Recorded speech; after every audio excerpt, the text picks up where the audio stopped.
외부 피폭의 방어 원리는 거리, 시간, 차폐입니다. 거리 역자승의 법칙에 의해 방사선원과 작업자 간의 거리를 늘리는 것이 피폭 선량 감소에 가장 큰 도움이 됩니다. 가장 낮은 가격으로 피폭 선량을 줄일 수 있는 방법입니다. 그러나 작업 공간이 좁을 경우에는 어쩔 수 없이 거리를 더 유지할 수 없기 때문에 작업 시간을 줄이는 것이 고려되어야 합니다. 그런데 이 작업 시간은 무한히 줄어들지 않습니다.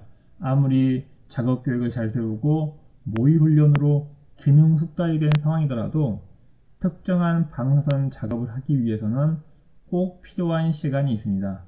작업자를 반복적으로 다른 사람으로 교체하면서 쓴다 하더라도 이 사용할 수 있는 인력이 무한하진 않습니다. 그래서 이 거리 그리고 시간 이 두 가지 방법을 사용하고도 피폭 감소 효과가 충분치 않다면 그때 마지막으로 고려되는 것이 차폐입니다.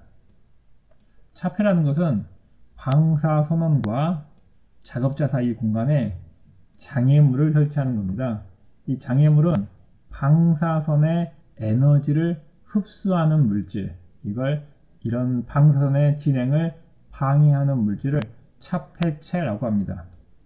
이 차폐체는 흔히 생각하기에 방사선의 에너지를 흡수한다 라고 알고 있는데, 사실 방사선의 에너지를 흡수해서 감쇄시키는 것 뿐만 아니라 방사선을 산란시켜서 방사선이 작업자에게 도착하는 것을 방해하는 것도 이 차폐체의 효과입니다. 이 그림을 보면은 원래 차폐체가 없는 상황에서는 이렇게 진행하던 방사선이 이렇게 차폐체에 의해서 막 약해져서 이렇게 들어오는 것, 이것도 차폐체 효과이긴 하지만, 또 하나 여기에서 이렇게 바깥쪽으로 향하는 것, 원래는 안쪽으로 향했어야 할 방사선이 산란에 의해서 바깥쪽으로 향해서 결과적으로 이 사람에게 관심 지역에 도착하지 않는 것, 이것도 역시 차폐체에 의한 효과로 봅니다. 즉 감쇄에 의한 방사선이 약해짐, 또 하나 산란에 의해 방향이 바꿔짐, 이 두 가지를 동시에 고려한 것이 차폐라는 효과입니다. 차폐체에서 발생하는 감쇄, 이 감쇄는 방사선이 물질, 그러니까 차폐체와 상호작용해서 모든 에너지를 이 물질에 전달하고 방사선의 에너지는 0, 즉 모든 에너지를 잃고 사라지는 것이 차폐체에 의한 감쇄입니다.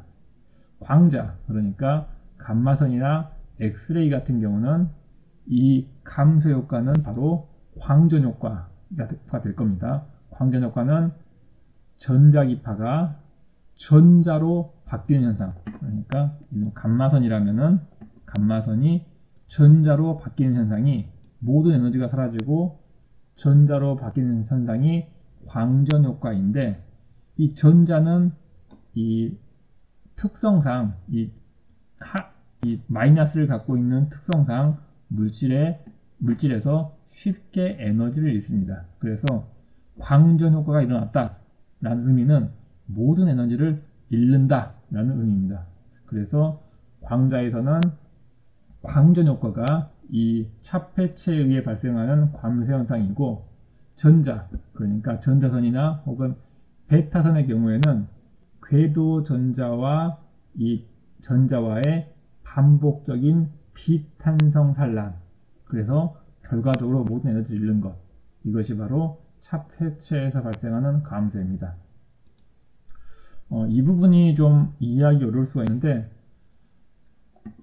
그 광자가 광전 효과를 일어났을 때 에너지를 모두 잃는다 라는 개념, 이 개념은 여러 가지 면에서 중요한데, 첫 번째는 방사선 차폐 입장에서는 모든 에너지를 잃었다 라는 의미에서 중요하고, 방사선을 측정하는 입장에서는 모든 에너지를 잃어야만, 즉 검출기가 모든 에너지를 흡수해야만 방사선의 원래 에너지를 알 수 있기 때문에 이 현상이 중요합니다. 이 광전 효과에 대해서 다시 한번 살펴보면은, 광전 효과의 정의는 광자, 보통은 감마레이나 엑스레이를 표현하는 광자가 어떤 물질에 들어와서 모든 에너지를 잃고 전자로 바뀌는 현상입니다. 결과적으로 빛이 전자로 바뀌었기 때문에 빛광자를 써서 광전 효과라고 생각하면 됩니다. 자, 여기서 포인트는 광자가 모든 에너지를 잃었다라는 겁니다. 모든 에너지를 잃었기 때문에 실제로는 이 전자가 궤도 전자에 모든 에너지를 전달해서 이 전자가 튀어나온 거지만, 이 중간 과정은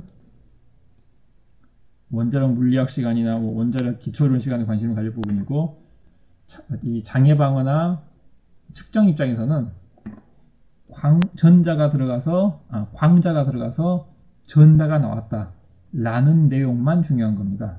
그리고 예를 들면 이 처음에 들어왔던 광자가 10의 에너지를 갖고 있었다라고 하면 이 전자가 10에 거의 근접한 에너지를 갖고 있을 거고, 이 전자가 갖고 있는 에너지는, 자, 지금 이 현상이 일어나는 게 이 차폐체 안에 어느 한 지점이기 때문에 이 전자 입장에서는 이 수많은 차폐체로 이루어진 다른 원자가 가지고 있는 수많은 궤도 전자를 통과해야지만이 여기를 빠져나올 수가 있습니다.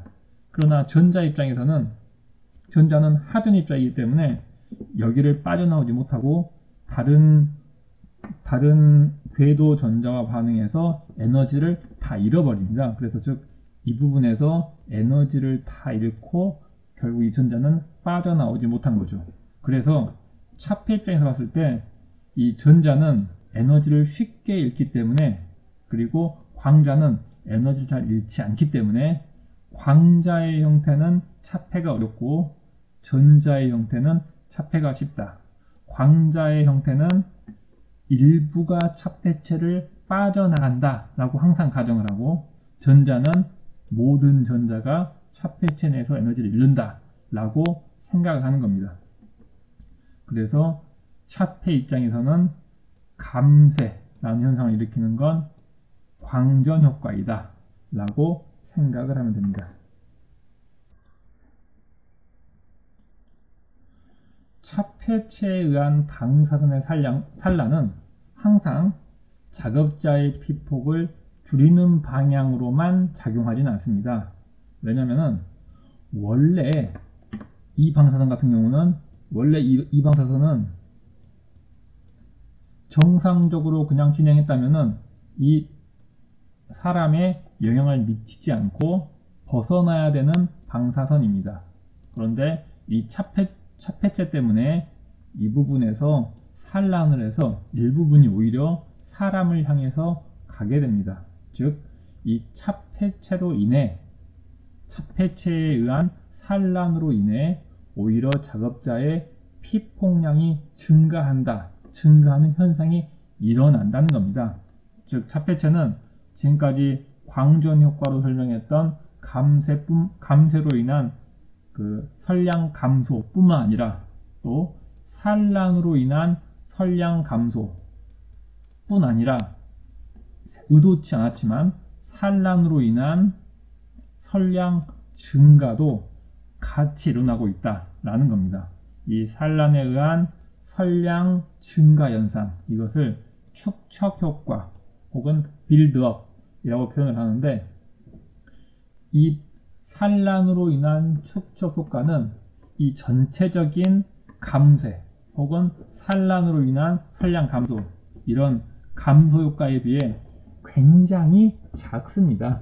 그래서 실제로 차폐체가 설치됐다 라고 하면, 혹은 차폐체가 더 증가한다고 하면, 이 감쇄와 산란으로 인한 선량 감소가 훨씬 더 크게 일어나고, 이 선량 축적에 의한 선량 증가는 매우 작게 일어나기 때문에 차폐체가 두꺼워지면 두꺼워질수록 피폭 선량은 더 줄어드는 겁니다. 자, 여기서 포인트는 차폐체가 늘어나면은 당연히 선량은 줄어든다. 그런데 항상 줄어드는 방향으로만 모든 인자들이 적용하는 게 아니라 축적 효과라는 게 있기 때문에 사실 늘어나는 만큼 그렇게 비례해서 선량이 줄어들진 않는다. 그러나 그럼에도 불구하고 이 축적 효과는 감소에 의한 선량 감소보다 훨씬 작은 양이기 때문에 선량 감소는 분명히 긍정적으로 일어난다 라는 겁니다. 이 축적 효과를 강조한 이유는 뭐냐면은 축적 효과를 고려하지 않고 피폭 이 차폐체의 두께를 계산한 경우에 기대치보다 더 많은 선량이 이 관심 지역에 도달하기 때문입니다. 우리가 흔히 알고 있듯이 반가치형 하프 밸류 레이어는 방사선을 절반으로 줄이는 양입니다.